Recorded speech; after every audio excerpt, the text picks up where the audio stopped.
Good morning class 1।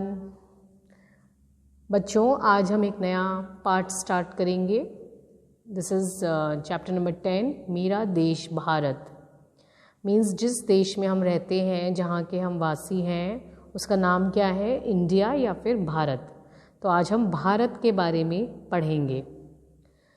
प्रस्तुत पाठ में हमारे देश भारत की विशेषताओं से परिचित कराया गया है। हमारा देश बहुत स्पेशल है बिकॉज़ यहाँ बहुत सारे तरह के लोग रहते हैं एंड बहुत सारी तरह से ये रिच भी है।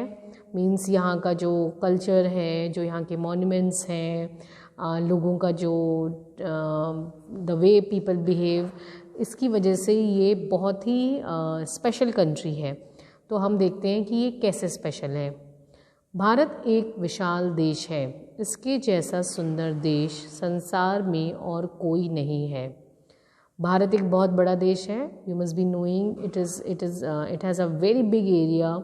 और इसके जैसा सुंदर देश संसार में और कोई नहीं है बिकॉज़ यहाँ सब कुछ है। मीन्स यहाँ पे माउंटेन्स हैं, डेजर्ट हैं, रिवर्स हैं, ओशंस हैं एंड ग्रीनरी है। So it is a very beautiful country. बहुत सुंदर देश है। भारत के उत्तर में विश्व का सबसे ऊंचा पर्वत हिमालय स्थित है। ये पूर्व में है, पूर्व डायरेक्शन में है।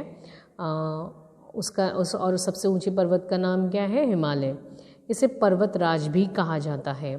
इसमें से अनेक नदियाँ निकलती हैं। जो नदियाँ होती हैं, कोई भी नदी होती है, वो कहीं ना कहीं से स्टार्ट होती है। तो हिमालय पर्वत से बहुत सारी नदियाँ निकलती हैं। गंगा और यमुना इसमें से निकलने वाली प्रमुख व पवित्र नदियाँ हैं। नदियों का जल पीने के लिए, दैनिक कार्यों के लिए और खेतों में सिंचाई के लिए काम आता है। मीन्स जो ये नदियाँ हैं ये बहुत स्पेशल हैं। इनका जल हम पीने के लिए यूज़ कर सकते हैं, दैनिक कार्यों के लिए, मीन्स हमारे रोज़ के कामों के लिए यूज़ कर सकते हैं, और खेतों में सिंचाई के लिए, जहाँ पे किसान अपनी फसल उगाता है वहाँ पे सिंचाई के लिए, मतलब डालने के लिए भी हम यूज़ कर सकते हैं। हमारे देश में विभिन्न धर्मों को मानने वाले लोग रहते हैं। विभिन्न मतलब अलग अलग, डिफरेंट धर्मों को मानने वाले लोग रहते हैं। हिंदू, मुस्लिम, सिख, बौद्ध, जैन, ईसाई, पारसी आदि सभी धर्मों के लोग आपस में मिलजुल कर रहते हैं। भारत में जितने धर्म के लोग रहते हैं बच्चों, उतने किसी भी कंट्री में नहीं रहते हैं। एंड सबको, बिकॉज़ हमें ये राइट मिला हुआ है कॉन्स्टिट्यूशन से कि हम अपनी मर्ज़ी से अपने धर्म को चुन सकते हैं या उसे फॉलो कर सकते हैं। तो ये भी एक स्पेशल राइट है। ये सभी अपने अपने रीति रिवाजों के अनुसार पूजा पाठ और ईश्वर की उपासना करने के लिए स्वतंत्र है। मीन्स हर कोई अपने रीति रिवाजों के अनुसार पूजा पाठ कर सकता है, अपने फेस्टिवल सेलिब्रेट कर सकता है, और इसके लिए हमें किसी से पूछना नहीं पड़ता। ये फ्रीडम हमें मिला हुआ है।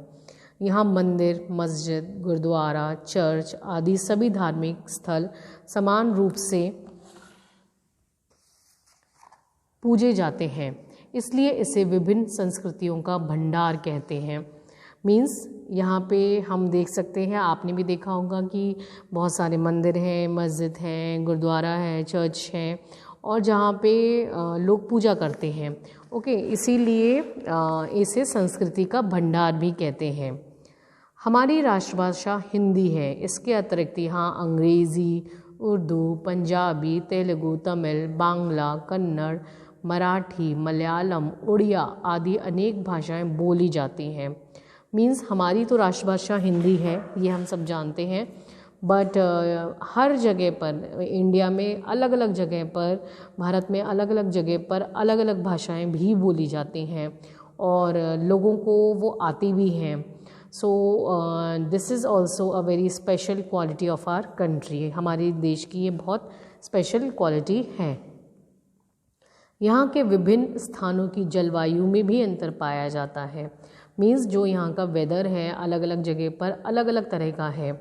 हिमाचल प्रदेश, कश्मीर और उत्तराखंड ठंडे प्रदेश हैं, जबकि तमिलनाडु और केरल गर्म प्रदेश है। जैसे अभी बच्चों विंटर्स चल रहा है, तो हर जगह पर विंटर नहीं है।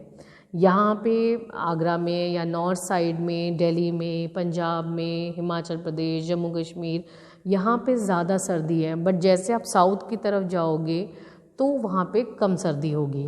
ओके, चेरापूंजी बहुत अधिक वर्षा वाला क्षेत्र है, जबकि राजस्थान के कुछ क्षेत्रों में बहुत कम वर्षा होती है। राजस्थान में डेजर्ट है, इसलिए वो जो एरिया है उधर कम वर्षा होती है। डेजर्ट में हमेशा कम वर्षा होती है। जलवायु की भिन्नता मतलब डिफरेंसेस के कारण यहाँ के खान पान, रहन सहन तथा वेशभूषा में भी अंतर पाया जाता है। क्योंकि यहाँ का वेदर अलग अलग है, अलग अलग प्लेस का, इसलिए यहाँ के खाने पीने में, खान पान में, रहन सहन में, जैसे लोग रहते हैं, और वेशभूषा मीन्स जो कपड़े पहनते हैं उसमें भी अंतर पाया जाता है। इन भिन्नताओं के होते हुए भी भारत एक सूत्र में बंधा हुआ है। मीन्स इतने सारे डिफरेंसेस हैं, तब भी हम एक धागे से बंधे हुए हैं। जिस प्रकार एक बगीचे में अनेक प्रकार के फूल होते हैं, परंतु वे सब मिलकर उस बगीचे की सुंदरता को बढ़ाते हैं, ठीक इसी प्रकार भिन्न भिन्न प्रकार के लोग मिलकर हमारे प्यारे भारत के गौरव को बढ़ाते हैं। मतलब जैसे बगीचे में बहुत सारे फूल होते हैं, बट जब हम किसी बगीचे को देखते हैं या गार्डन को देखते हैं, हम टोटलिटी में देखते हैं, और जब वहाँ पे सारे फूल खिले होते हैं तभी वो सुंदर लगता है।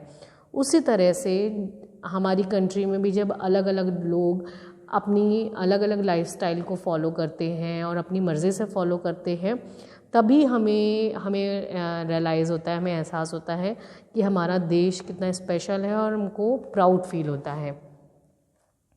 भारत विभिन्नता में एकता का प्रतीक है, मीन्स यूनिटी इन डाइवर्सिटी। शायद आप लोगों ने वर्ड सुना होगा। यहाँ पे इतने सारे डिफरेंसेस हैं, इतनी सारी अलग अलग चीज़ें हैं, तब भी हम यूनाइटेड हैं। हमें आपस में मिलजुल कर प्रेम पूर्वक रहना चाहिए तथा देश में शांति और समृद्धि के विकास में सहयोग करना चाहिए। मीन्स हमें कितने भी डिफरेंसेस हों तब भी हमें मिलजुल कर प्यार के साथ रहना चाहिए, और जब हम मिलजुल कर प्यार के साथ रहेंगे तभी हम देश की शांति में, प्रोग्रेस में, समृद्धि में, प्रॉस्पेरिटी में, इन सब में अपना सहयोग दे पाएंगे। And one more thing children, चाहे आप किसी भी रिलीजन के हों, चाहे आपके घर में कोई भी कुछ भी रिलीजन फॉलो होता हो, बट आपको सबको रिस्पेक्ट करना चाहिए। ओके, एंड क्योंकि सब भगवान की पूजा करते हैं, एंड में जाके गॉड इज़ वन।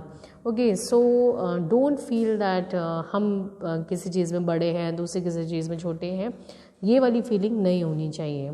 ओके, सो यहाँ पे ये चैप्टर ख़त्म होता है।